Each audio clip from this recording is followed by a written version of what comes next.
Ordo Amoris, the proper ordering of loves. If you've never heard of this Latin phrase before, Vice President J.D. Vance is encouraging you to Google it. We finally have an intellectual in the White House, and a Thomist at that. We've never been so back, as the kids say online these days.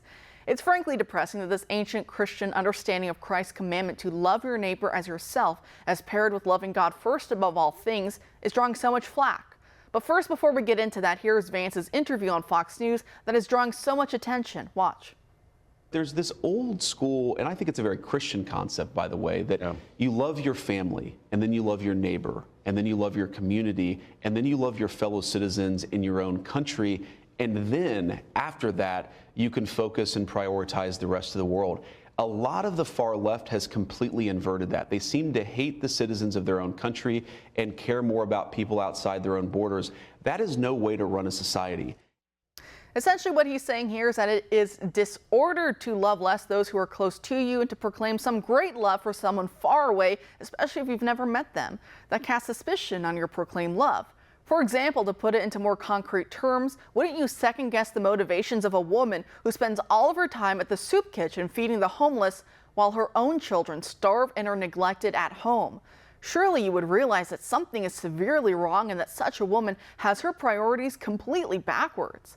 It's because everything, even love, has a hierarchy. If it didn't, then Christ's answer about what the greatest commandment of all is wouldn't make sense. Because before he says to love your neighbor as yourself, he says to love God first above all things with your heart, mind, body, and soul. That right there is a hierarchy. It is only right that God be loved first above all things, and then lesser loves be ordered properly toward that summum bonum or greatest good.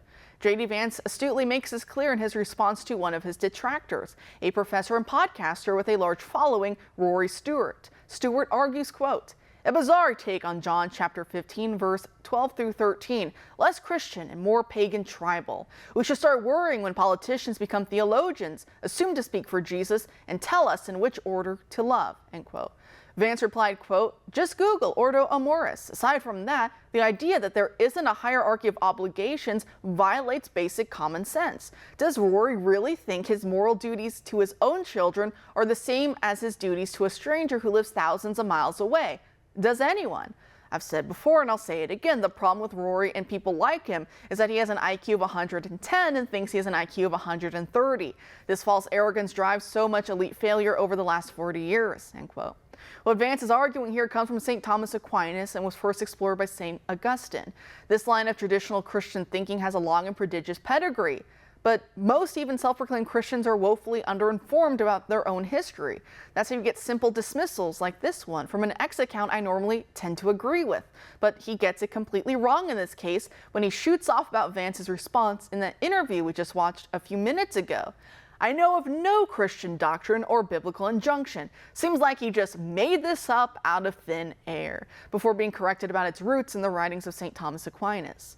So Deacon Harrison Garlick of Oklahoma, as always, sums it up perfectly. After making a point about how modern Christians see their own intellectual and spiritual heritage as foreign to their current modern beliefs, he elaborates, quote, modern Christianity has completely conflated liberal tolerance with Christian charity.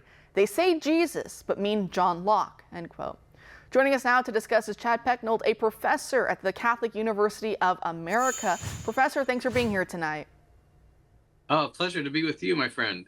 Great. So is Deacon Garlick perhaps spot on with our modern conflation of Jesus and John Locke? Yeah, of course, you're right. Deacon is always right. He's a great friend, and he's got this right. I think the vice president is also, right to say from the beginning of his remarks that this is an old philosophical idea as well as a Christian idea that we would love those who are nearest to us. And it's important to think about America as a family, and we've, I think, failed to do that. We think America is somewhere else. We think America is abroad, or it's in the face of people coming over our borders.